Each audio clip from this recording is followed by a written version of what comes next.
ম্যাচের আগেই ফলাফল ফাঁস, রংপুর নাকি রাজশাহী।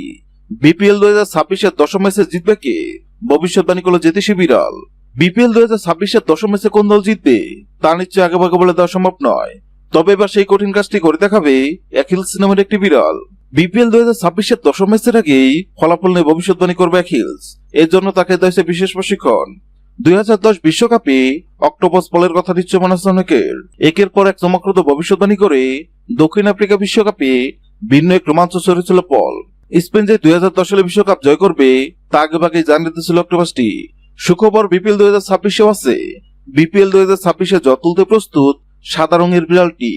ধবধবে সাদা নীল চোখের বিড়ালটির নাম অ্যাকিলস। নিবিড় যত্ন আর ভালোবাসা অ্যাকিলসের বেড়ে ওঠা বিশ্বের অন্যতম সেরা প্রাণী জাদুঘর সেন্ট পিটার্সবার্গে হামিট হয়েছে।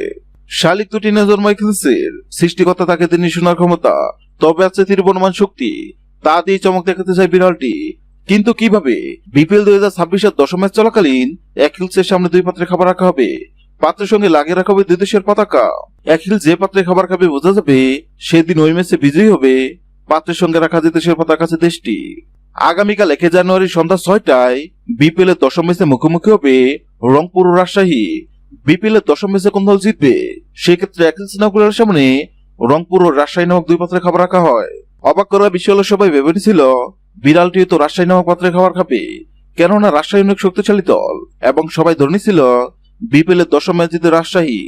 কিন্তু সবার ধারণা ভুল প্রমাণ করে অ্যাকিলস বিড়ালটি রংপুর নামক পাত্র থেকে খাবার খায়। অ্যাকিলস বিড়াল এমন কাণ্ড অবাক হয়েছেন অনেকেই, কেননা বর্তমানে রংপুর রাইডার দুর্দান্ত ফর্মে আছে।